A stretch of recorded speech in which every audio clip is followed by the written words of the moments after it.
എൻ്റെ പേര് രാഖി. ഞാൻ കണ്ണൂർ ജില്ലയിലാണ് താമസിക്കുന്നത്. കഴിഞ്ഞ HSST മാത്തമാറ്റിക്സിൻ്റെ സീനിയർ ലിസ്റ്റിൽ 2ാം റാങ്ക് നേടിയിട്ടുണ്ട്.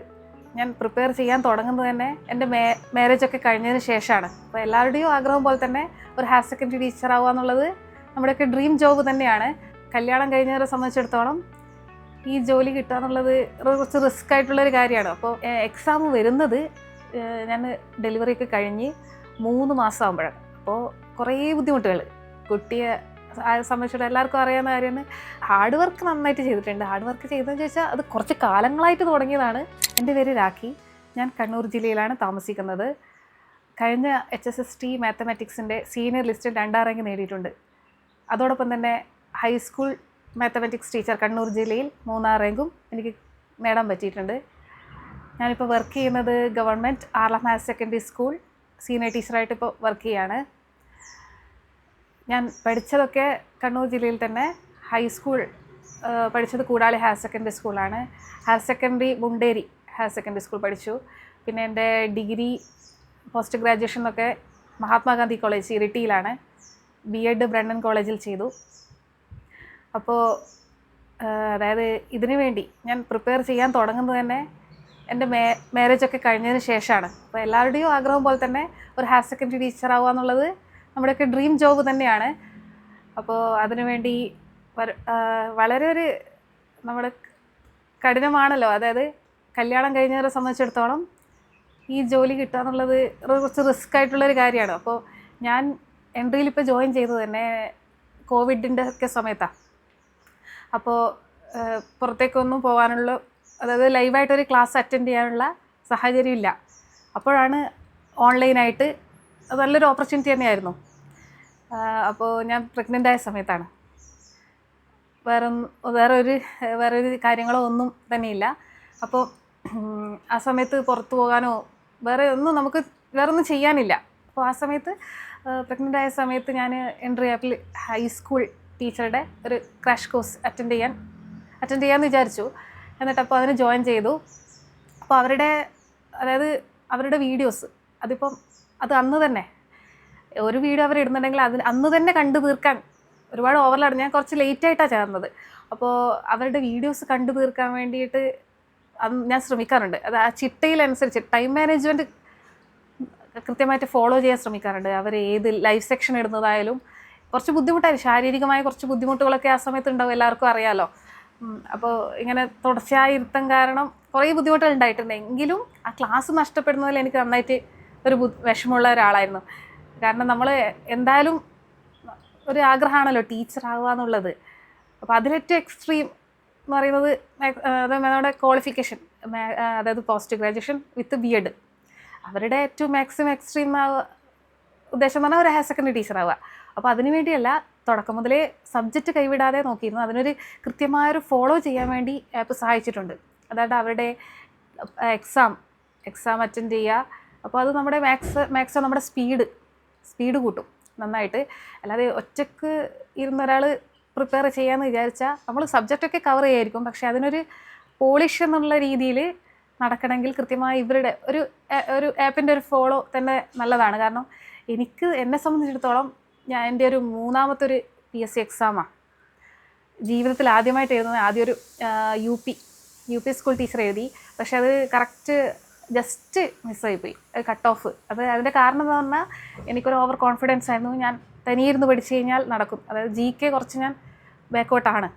അതായത് സബ്ജക്റ്റ് മാത്രം ഓറിയൻറ്റഡായി പഠിച്ച് എങ്ങനെ GKയും കൂടി ഉണ്ടായാൽ മാത്രമേ ഒരു സബ്ജക്റ്റ്, അതായത് നമ്മുടെ ലക്ഷ്യത്തിലെത്താൻ പറ്റും എന്നുള്ളൊരു ധാരണ എനിക്കുണ്ടായില്ല. ആദ്യമായിട്ട് എഴുതുന്ന ഒരു PSC എക്സാമാണ് ആയിരുന്നു അത്. പിന്നെ എന്ന് പറയുന്നത് എക്സാം വരുന്നത് ഞാൻ ഡെലിവറിയൊക്കെ കഴിഞ്ഞ് 3 മാസം ആകുമ്പോഴാണ്. അപ്പോൾ കുറേ ബുദ്ധിമുട്ടുകൾ കുട്ടിയെ സംബന്ധിച്ചിടത്തോളം എല്ലാവർക്കും അറിയാവുന്ന കാര്യമാണ്. സംബന്ധിച്ചിടത്തോളം നമുക്ക് പഠിക്കാനൊരു സമയം കിട്ടായിക, പിന്നെ ഉറക്കക്കുറവ്. അപ്പോൾ ചെറിയ കുട്ടിയല്ലേ, അപ്പോൾ അങ്ങനെ കുറേ ബുദ്ധിമുട്ടുകൾ. അപ്പോൾ ആ സമയത്തൊക്കെ എനിക്ക് ക്ലാസ് അവരെ ഒരുമിച്ച് എത്താൻ പറ്റുമോ എന്നുള്ളൊരു ടെൻഷൻ. ബാക്കി എല്ലാവരും ഇത് ഏകദേശം ടൈമായി. പിന്നെ ഒരു ലെക്ക് എന്ന് പറയുന്നത് കുറച്ച് നീട്ടിയിരുന്നു എക്സാം. ഹൈസ്കൂൾ പറഞ്ഞ ഡേറ്റിൽ നിന്നും കുറച്ച് മുന്നോട്ടേക്ക് പോയി. അപ്പോൾ ആ സമയത്തിപ്പോൾ എന്നെ ഇവിടുന്ന് അതായത് നമ്മുടെ അവർ ക്ലാസ് നടത്തുന്ന സമയത്ത് എന്താ അതായത് റെസ്പോൺസ് എന്താ ചെയ്യാതെന്ന് ചോദിച്ചിട്ട് എന്നെ വിളിച്ചിരുന്നു. എൻട്രി ആപ്പിന്ന് അവിടെ നടത്തുന്ന മെൻറ്റർ വിളിക്കുമായിരുന്നു. അപ്പോൾ ഞാൻ പറയും എനിക്ക് റെസ്പോണ്ട് ചെയ്യാൻ പറ്റില്ല, ഞാൻ എല്ലാം കേൾക്കുന്നുണ്ട്, പക്ഷേ അങ്ങോട്ടേക്ക് ടൈപ്പ് ചെയ്യാനുള്ള സമയം എനിക്ക് കിട്ടില്ല. അതെന്ന് വെച്ചാൽ ഒരു കയ്യിൽ കുട്ടി ഉണ്ടാവുമല്ലോ. അപ്പോൾ ഞാൻ GK ക്വസ്റ്റ്യൻസൊക്കെ കാണുന്നത് ഇയർഫോൺ വെച്ചിട്ട്, അത് മിസ്സാവുന്നതുകൊണ്ട് ഫീഡിങ് ചെയ്യുന്ന സമയത്ത് ഇയർഫോൺ വെച്ചിട്ട് ആ സമയം വേസ്റ്റ് ആക്കണ്ടല്ലോ, കാരണം ഓരോ അരമണിക്കൂർ കൂടുമ്പോൾ ഇത് ഫീഡിങ് ചെയ്യണമല്ലോ. അപ്പോൾ ആ സമയം വേസ്റ്റ് ആവുമല്ലോ എന്ന് കരുതി ഞാൻ ഇയർഫോൺ വെച്ചിട്ട് GK അതൊക്കെ നമുക്ക് കേട്ടാൽ മതിയല്ലോ. പിന്നെ പ്രോബ്ലംസ് ചെയ്യലാണ് നമുക്ക് കൈ ആവശ്യമുള്ള കാര്യം. ആ സമയം കുട്ടി ഉറങ്ങുന്ന സമയത്ത് ചെയ്യും. അങ്ങനെ ഒരു കാലഘട്ടമായിരുന്നു അത്. പെട്ടെന്ന് ഇത് ഞാൻ പറയുന്ന കാരണം എന്ന് പറഞ്ഞാൽ ആർക്കും പെട്ടെന്ന് ഒന്നും കിട്ടില്ല, കുറച്ച് റിസ്ക് എടുക്കേണ്ടി വരും. എല്ലാവരും റിസ്ക് എടുക്കുന്നവർ തന്നെയാണ്. അതായത് ഫീമെയിൽസിനെ സംബന്ധിച്ചിടത്തോളം അത്ര എളുപ്പത്തിലൊന്നും കിട്ടില്ല, കാരണം 25 വയസ്സിന് ശേഷം എഴുതുന്ന എക്സാമുകളാണ് എല്ലാവർക്കും.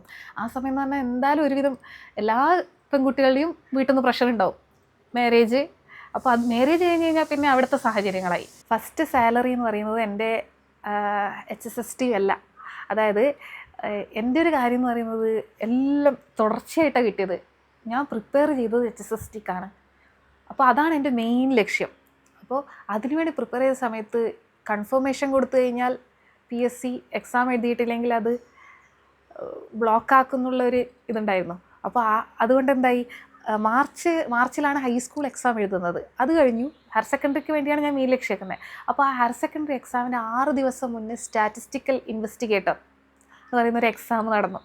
അത് മാത്സ്, എക്കണോമിക്സ്, സ്റ്റാറ്റിസ്റ്റിക്സ് എഴുതുന്ന ഒരു എക്സാമാണ്. അപ്പോൾ അത് എനിക്ക് വേണ്ടി മാറ്റി വെച്ചതുപോലെയാണ്. ഡേറ്റ് കുറച്ച് മുന്നേ ഡെലിവറി സമയത്തായിരുന്നു, പക്ഷേ അത് എന്തോ നീണ്ടുപോയി. അതായത് HSSTയുടെ 6 ദിവസം മുന്നേ വന്നു.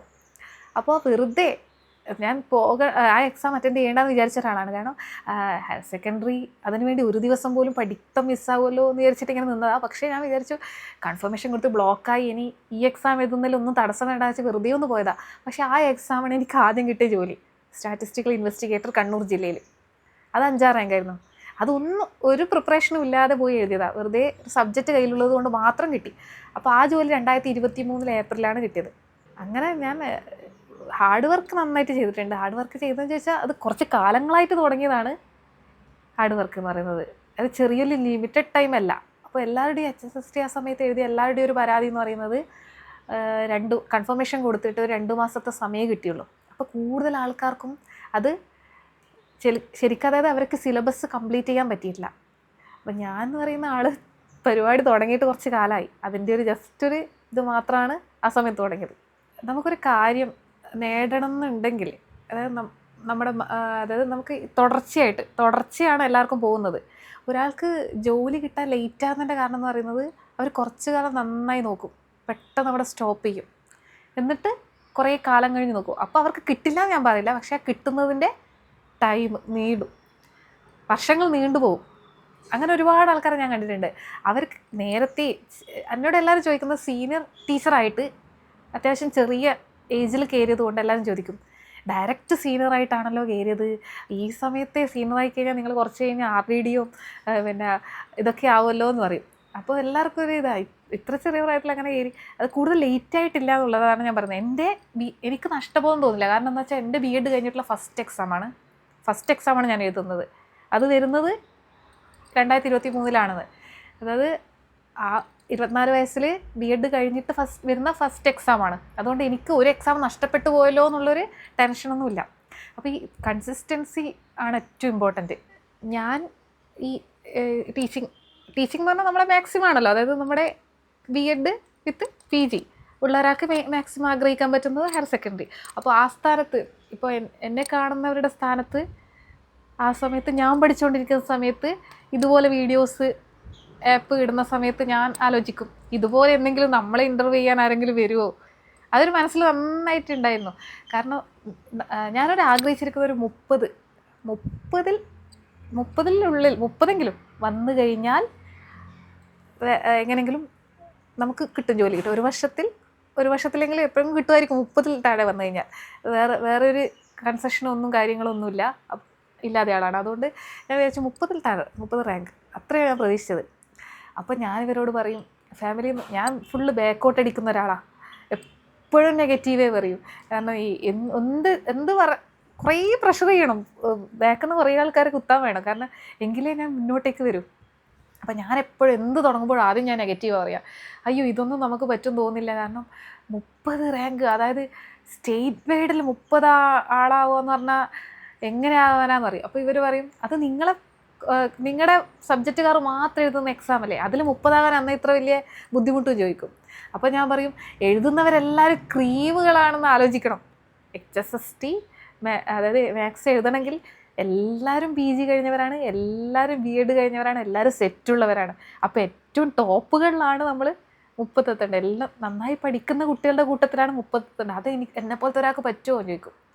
ഞാൻ അത്യാവശ്യം പഠിക്കുന്നൊരു കുട്ടി തന്നെയാണ്, പക്ഷേ എങ്കിലും സെക്കൻഡ് റാങ്കൊക്കെ നേടാൻ പറ്റുമോ എന്നുള്ള അതൊന്നും ഒരിക്കലും പ്രതീക്ഷിച്ചില്ല. 30 ലക്ഷ്യം ഇട്ടു, പക്ഷേ ആവുമെന്നറിയില്ല. വേറൊരു വഴിയില്ലാതുകൊണ്ട് അതെന്തായാലും പോയല്ലോ, ആ ജോലി റിസൈൻ ചെയ്തു. അപ്പോൾ ഇനിയുള്ളതെന്നുള്ളത് പഠിക്കുക മാത്രമാണ്, വേറൊന്നുമില്ല, വേറൊന്നും ചെയ്യാനില്ല എനിക്ക്. ഗസ്റ്റായിട്ട് പോകണ്ട, പഠിപ്പിക്കണ്ട, ഒന്നുമില്ല. അപ്പോൾ ഇത് മാത്രമേ ഉള്ളൂ. അപ്പോൾ ഞാൻ എന്തായാലും എങ്ങനെയൊക്കെ പഠിക്കാമെന്ന് വിചാരിച്ചു. ഞാൻ പക്ഷേ നെഗറ്റീവ് പറയുമെങ്കിലും പഠിത്തൊരിക്കലും വിടാറില്ല. അതിപ്പോൾ പറ്റൂല, നീ പഠിക്കണ്ട, ഇനി എല്ലാവരും പറയാറുണ്ട് നീ ഇനി പഠിക്കണ്ട, കാരണം പഠിക്കുന്നതാണ് നിൻ്റെ എല്ലാ പ്രശ്നത്തിനും കാരണം പുസ്തകം എടുത്ത് വെക്കും എനിക്ക് കിട്ടൂല എന്ന് വിചാരിച്ചിരിക്കുന്ന സങ്കടം. പക്ഷേ അതൊരിക്കലും ഞാൻ പുസ്തകം കയ്യിൽ നിന്ന് മാറ്റുന്ന പരിപാടി ഉണ്ടായിട്ടില്ല. അതുകൊണ്ടായിരിക്കും കേട്ടോ, അതായത് തുടർച്ചയായിട്ട് ഇത് കയ്യിൽ വെച്ച് നടക്കും. അതെൻ്റെ ഒരു പണ്ടേയുള്ളൊരു ഇതാണ്. ഇതിൽ എന്തെങ്കിലും ഒന്ന് ആഗ്രഹം ഉണ്ടെങ്കിൽ കിട്ടൂല എന്ന് എൻ്റെ മനസ്സ് പറഞ്ഞാലും അതിനുവേണ്ടി പ്രയത്നിക്കാതിരിക്കില്ല, അത് ഞാൻ ചെയ്യും. അതുകൊണ്ടാണ്, അത് അറിയുന്നത് കൊണ്ടാണ് ഇവരെന്നെ എൻ്റെയിൽ ചേർത്തത്. എനിക്ക് തോന്നുന്നത് കണ്ടിന്യൂറ്റിയും ഹാർഡ് വർക്കുമാണ്. പിന്നെ അത്യാവശ്യം പ്രോബ്ലം സോൾവിങ് സ്കില്ലും വേണം. അങ്ങനെ തീരെ വേണ്ടെന്നല്ല, പക്ഷേ അങ്ങനെയാണെങ്കിൽ ഏറ്റവും ടോപ്പ് ഞാനല്ലല്ലോ. ഏറ്റവും എല്ലാ കോളേജുകളിലും ഏറ്റവും ടോപ്പായിട്ട് പഠിച്ച ആൾക്കാരല്ലല്ലോ ഞാൻ. അങ്ങനെയുള്ള ഞാൻ 2ാം റാങ്ക് നേടിയിട്ടുണ്ടെങ്കിൽ പലരും സാഹചര്യം വെച്ചിട്ട് ബാക്കൗട്ട് അടിച്ച് നിന്നതുകൊണ്ടായിരിക്കും. നമ്മുടെ അമയമോലിന് അതുപോലെ തന്നെ എനിക്ക് തോന്നുന്നത്. ഹാർഡ് വർക്ക് എന്ന് പറയുന്നൊരു ഘടകം നന്നായിട്ടുണ്ട്. കാരണം കഴിവ് വേണം, ഒരു ഏവറേജ്. അതിലും കൂടുതൽ വേണ്ടുന്നത് ബാക്കി എല്ലാവരും പുറകെ മാറി നിൽക്കുന്നുണ്ടാണ് നമ്മളെപ്പോലുള്ളവർ മുന്നിൽ വരുന്നത്. എൻട്രി ആപ്പിൻ്റെ എനിക്ക് തോന്നിയൊരു നല്ലൊരു പോസിറ്റീവായ കാര്യം എന്ന് പറയുന്നത് അവരുടെ ടൈം ഷെഡ്യൂളാണ്. അതായത് അവർ ഈ എക്സാം നീട്ടിയെന്ന് പറഞ്ഞല്ലോ ഞാൻ, നമുക്ക് പറഞ്ഞ ഡേറ്റിനും എക്സാം ഒരുപാട് നീട്ടിയിട്ട് വന്നത്. പക്ഷേ ആ എക്സാം സാധാരണ ഇപ്പോൾ പൈസ വെച്ചിട്ട് ഒരാൾ ഒരു കാര്യം ചെയ്യുന്നതാണെങ്കിൽ അവർക്ക് വേണമെങ്കിൽ അവിടെ വെച്ച് സ്റ്റോപ്പ് ചെയ്യാം. നമ്മൾ കൊടുക്കേണ്ട എല്ലാ ക്ലാസ്സും നമ്മൾ കൊടുത്തു കഴിഞ്ഞു, വീഡിയോസ് അവിടെ നിർത്തിക്കഴിഞ്ഞു, ഇനി നമുക്ക് കൊടുക്കേണ്ട ആവശ്യമില്ല എന്ന് അവർക്ക് പറഞ്ഞാൽ പോരെ. പക്ഷേ അവർ ആ എക്സാം എത്രത്തോളം ഏകദേശം 1 മാസത്തോളം എക്സാം നീണ്ടിട്ടുണ്ട് പറഞ്ഞ ഡേറ്റിനും കൂടി. അപ്പോൾ ആ 1 മാസത്തോളം അവരൊരിക്കലും നമ്മുടെ എക്സാമിൽ എത്തിച്ചില്ലല്ലോ. അപ്പോൾ അവർ വേണ്ടുന്ന ക്ലാസ് പ്രൊവൈഡ് ചെയ്ത് കഴിഞ്ഞു എന്ന് പറഞ്ഞാൽ അവർ സ്റ്റോപ്പ് ചെയ്തില്ല.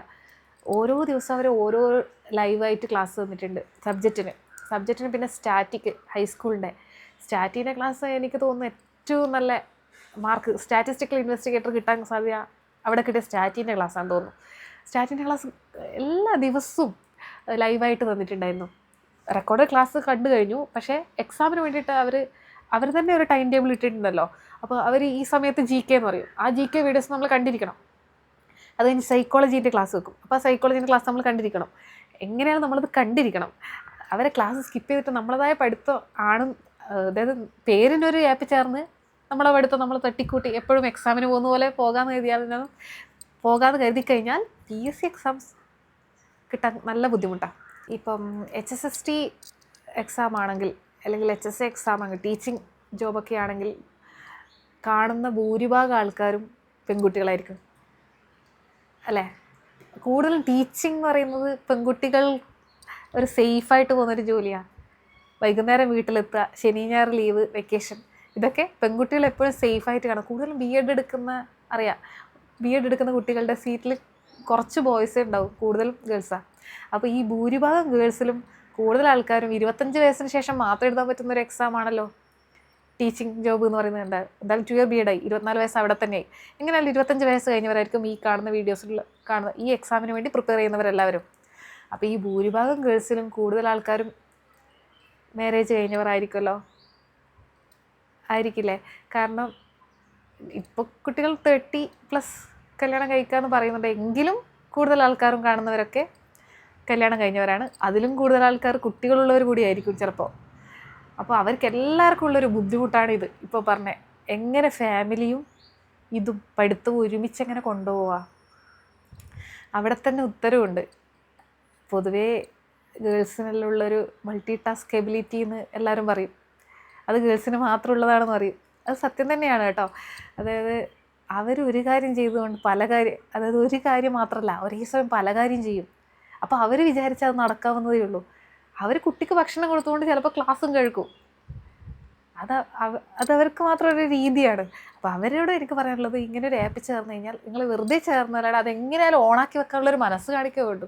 ബാക്കി നമ്മുടെ ഉള്ളിൽ കയറിക്കോളും. ക്ലാസ് നമ്മൾ കേട്ട് അറിയാതെ നമ്മുടെ മൈൻഡിൽ നിന്നോളും.